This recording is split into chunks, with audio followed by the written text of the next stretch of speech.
I sat alone in the dimly lit security room, the low hum of electronic equipment my only company. The flicker of the surveillance monitors cast eerie shadows across the walls, dancing like phantoms in the silence. The stale, recycled air carried a faint metallic tinge, as if taunting me with the taste of unease. With fingers tapping absently on the desk, I found myself hypnotized by the rhythmic tapping of a distant pipe echoing through the facility. The soft rustle of paper accompanied my shift in position, the sweat-slicked fabric clinging uncomfortably to my back. It was just another night, or so I thought. My gaze riveted to the screens. My posture stiffened as I spotted movement on the monitor displaying the corridor. There I was, or wasn't, smiling back at myself with an eerie, otherworldly grin. My heart skipped a beat and I gasped. "What the?" escaped my lips in disbelief. I leaned in closer, my mind racing for a rational explanation. "This can't be real," I muttered under my breath, rubbing my eyes as if to erase the impossible sight. Frantically, I rewound the footage, my eyes darting nervously over the screen in search of an overlooked detail. The familiar click-clack of the keyboard was reassuring, grounding me as I scanned through the images. But then, the timestamp skipped forward 2 hours. 2 whole hours vanished without a trace. My disbelief widened my eyes, a cold shiver creeping up my spine. "There's no way someone could have done this?" I muttered, my voice barely above a whisper. Who would go to such lengths? The hairs on my neck stood up, a silent alarm for the unknown danger lurking in the shadows. My hand trembled slightly as I paused the footage, fingers tapping nervously on the edge of the desk, the quiet click of the keyboard keys echoing in the tense silence. Could someone have tampered with it? My mind spun with questions, as if reality itself was mocking me, challenging my sanity in this dimly lit room. The facility felt alive with its usual routines as I walked through its echoing corridors, greeting coworkers with a half-hearted smile. The corners of my lips barely lifted as I nodded at familiar faces. The metallic clink of keys accompanied each reassuring click of metal as I checked the locks. The janitor waved at me from across the hall, his mop sloshing faintly in the clear water bucket. Yet, amid this routine, a creeping feeling gnawed at me, whispering that today was not like the others. I noticed an unfiled report peeking out from under a stack of papers in the security room, its edge crumpled and slightly stained. I stopped to adjust my utility belt, my eyes lingering on a motivational poster that had hung skewed for weeks. Just another day, I thought. Just keep your head down and do your job, Jack. But why does every interaction feel like I'm wrapped in fog?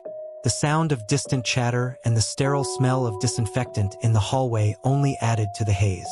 Later, as I sat at a cluttered kitchen table, clutching the phone like a lifeline, I traced the edges of an old coffee stain on its surface.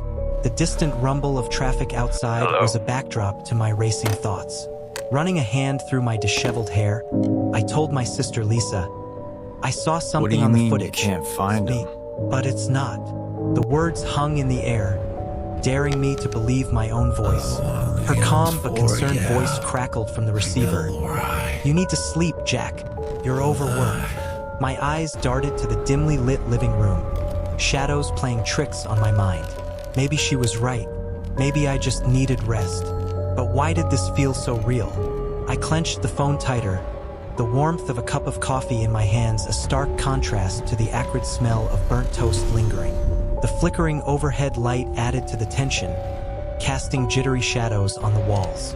Determined to uncover the truth, I delved into weeks of surveillance footage, my eyes rapidly scanning every frame for clues. Occasionally, I squinted to catch fleeting, almost imperceptible movements. Small discrepancies stood out. Shadows jumping an inch, a chair nudging forward without reason. The room's quiet amplified my sense of being watched, and my hands trembled slightly as I paused to replay a disconcerting moment for a third time. There's something wrong here. "There's something here," I whispered, scribbling notes frantically. The whir of the tape ground against the eerie silence, the sharp scratch of pen on paper punctuating the quiet with bursts of frantic energy. A faint scent of dust and old fabric lingered, mingling with the unsettling odor of damp concrete. Cold air seeped through a crack in the window, brushing against my neck, sending an involuntary shiver down my spine. I knew this wasn't just in my head.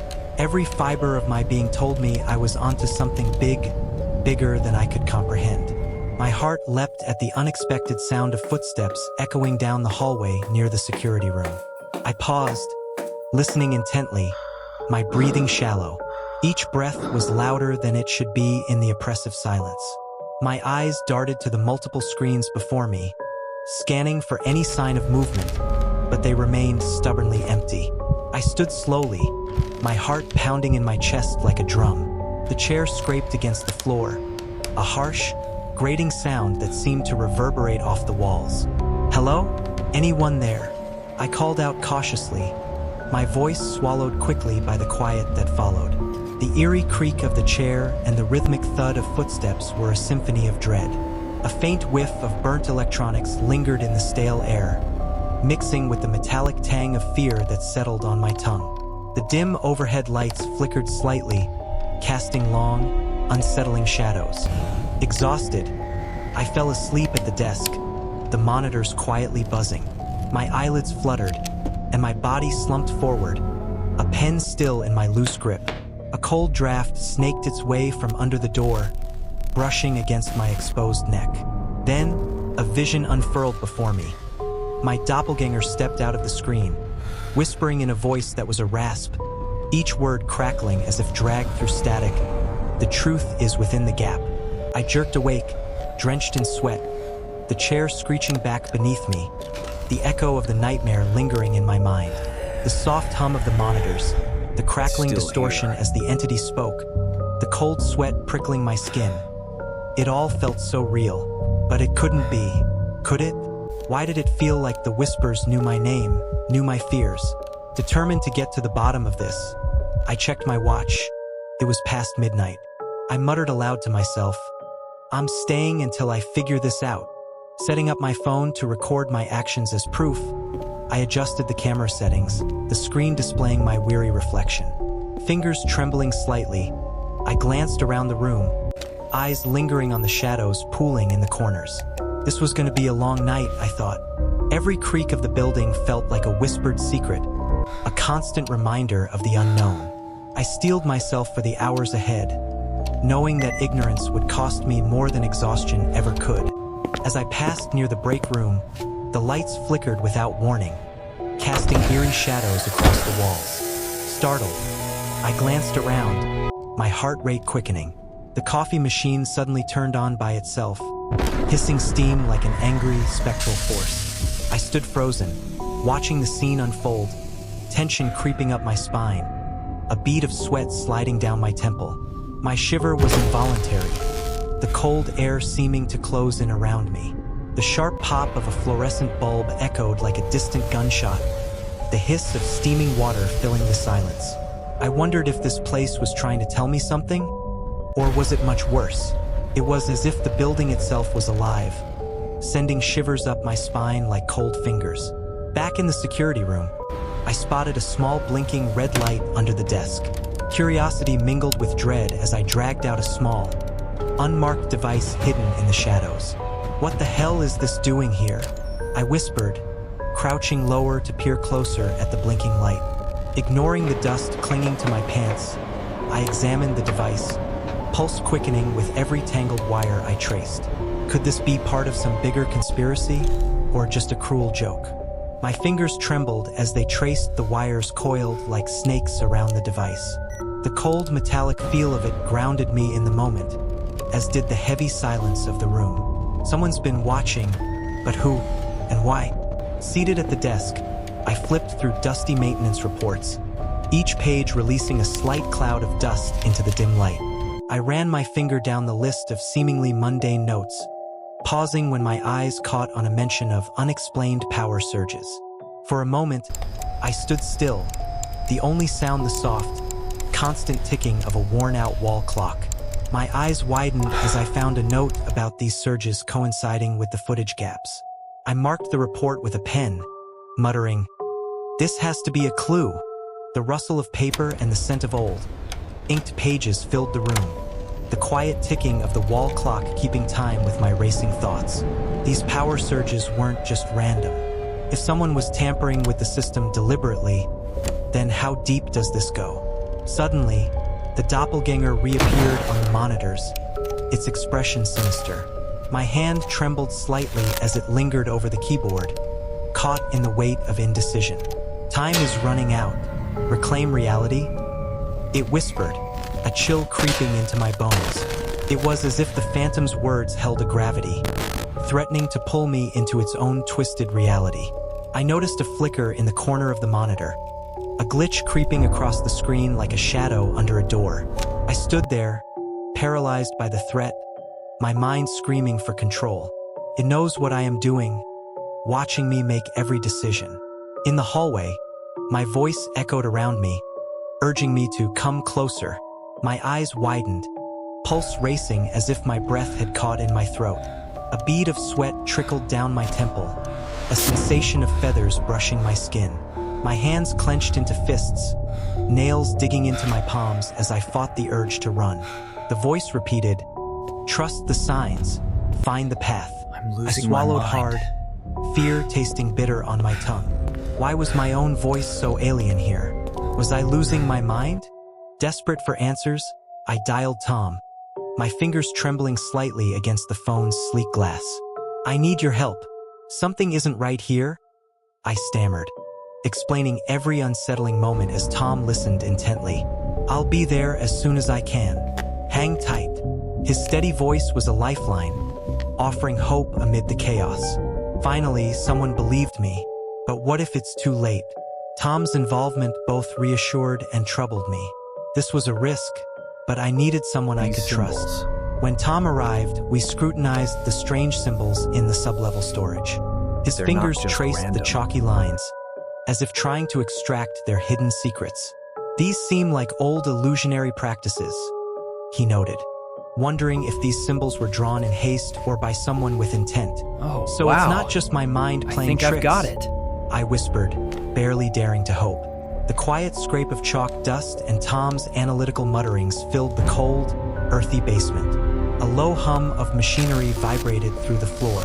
Cross-referencing footage timestamps with facility blueprints, I traced lines with a pencil, pointing to specific locations on the map. "These points could unlock more about the missing hours," Tom remarked, eyes narrowing in curiosity and excitement. My hand paused, feeling the weight of our discovery. There was a pattern here, and it wasn't random. The thought of orchestrated intent gnawed at me. Could it be we were unraveling something far larger than anticipated? As we walked, the walls seemed to warp around us, bending reality into disorienting shapes. I glanced nervously at the distorted partitions, a bead of sweat trickling down my temple. "Stay focused. This isn't real." Tom's voice cut through the chaos, grounding me. "Breathe, Jack." His words were a lifeline amid the madness. "Stay grounded, Jack. It's just an illusion." I held onto that thought, even as the scent of burning electronics filled the air. A sudden flashback struck me, vivid images of performing strange rituals flooding my mind. My heart pounded louder, keeping time with some unknown chant. I saw myself placing objects in configurations that formed obscure patterns. Back in reality, Tom steadied me as I shook off the remnants of hallucinations. "What just happened?" he asked, concern evident. I nodded slowly, trying to make sense of the phantom memories pressing on me. How could these images feel so intense and real? Tom worked fast, typing commands into his laptop, each click echoing sharply in the silent room. The software attempted to fill gaps in the footage, casting flickering images on the screen. Sweat trickled down his back as he focused on the task, while I leaned over, eyes glued to the shifting images.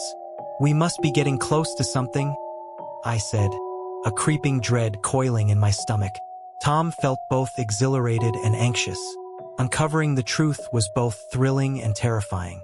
A breakthrough revealed a snippet of footage showing me meeting the doppelganger. That's you." "But it's not," Tom gasped, fear and disbelief in his eyes. I became pale, whispering, "What was I doing?" Panic drummed in my chest, trying to make sense of the impossible scene. This is me, but also not me. How can something like this exist? Every answer seemed to generate more questions. Suddenly, the surroundings warped, and I found myself alone, the air heavy with oppressive silence. My reflection in a dusty mirror shifted into the smiling doppelganger. A chill crawled up my spine as the mirror flickered with shadows. Enraged, I shouted, "Who are you?" The crackle of tension filled the air as the phantom's silent mockery enraged me. I clenched my fists, feeling the tension ready to snap. I can't let it win. Every encounter felt like a piece of myself tearing away. Back in reality, Tom and I gathered materials for the ritual discovered in the footage. "We have to time this perfectly," Tom said, checking the notes. "If we're going to anchor reality, it's now or never," I replied, glancing at the dusty clock on the wall. The time was now. Everything depended on this. The enormity of the task weighed heavily on me. Failure was not an option.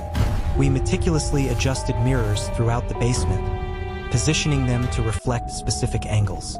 Tom wiped sweat from his brow, his hand trembling slightly. "This should contain it long enough," he murmured, as if louder words might awaken the phantom. "This has to work. We need to trap it and reclaim control. But what if it doesn't?" The thought gnawed at me. Stepping into the mirror's path, I faced my reflection that shifted into the doppelganger. "I know your secret now," I said forcefully, my voice steady.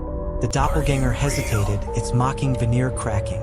For a moment, my reflection flickered alongside the phantom's now unsure visage, a duality that gave me strength. "I'm not afraid anymore. This time I have the power to fight." It's no longer an unfathomable terror. The mirrors created disorienting reflections, trapping the doppelganger.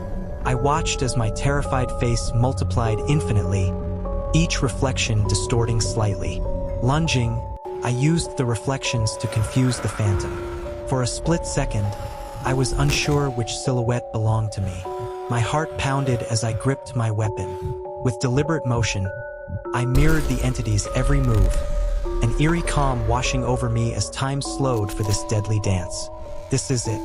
As long as I mirror it, I've got control. Following the ritual steps, I began chanting lines from the recovered footage. Beads of sweat formed on my brow as I tried to keep my voice steady. Each word felt like it drew energy from the room itself. Tom illuminated each mirror strategically, amplifying the reflections. "Hold on, Jack. We're almost through this," he whispered.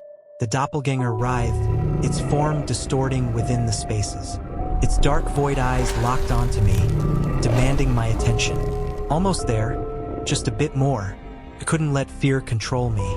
The final echo of the rituals sent ripples through space, each wave resonating deeply within our bones. I witnessed timelines realigning with awe as colors swirled around us like a kaleidoscope. The doppelganger's form dissipated like smoke caught in a breeze. "We did it. Reality is stabilizing," Tom exclaimed, a shaky breath escaping him. My hand trembled slightly as I lowered the artifact, its warmth fading. It was over, for now. We'd reclaimed what was lost, but at what cost? We pored over the remaining footage with tense anticipation, What was that? the monitor casting cold light on our faces. Mostly ordinary, but some anomalies persist. I sighed, running a weary hand through my hair. "At least he's gone. For now," Tom remarked. My eyes darted nervously to the doorway, half expecting disruption. Anomalies remain, but it's a start. Reality feels real again, but doubt lingers. Is this just a calm before the storm? Reflecting on the experience, I glanced cautiously in the mirror, noticing lines of worry etched in my face. The reflection was mine, but for the first time, it felt like my own. "I've learned something about reality's fragility," I admitted to Tom, my voice barely above a whisper. "And about the power we all hold in shaping it," Tom replied, meeting my gaze with understanding. "No more taking things for granted. Reality is precious, each moment a glass sculpture, beautiful yet easily shattered. Could understanding this vulnerability allow me to grasp what it means to be alive, present in each fleeting moment?" Exiting the facility, I caught a glimpse of a familiar face reflected in a shiny car surface. My heart skipped as the doppelganger smile faded from view. Not quite over, then, I murmured, taking a deep breath, feeling a weight settle in my stomach. My eyes scanned the dimly lit parking lot for any other signs. Always looking forward, always cautious. The struggle isn't over. Yet, how many more shadows of myself lurk outside? Am I destined to walk alongside these ghosts forever? Or can I finally leave them behind? Untethered and free?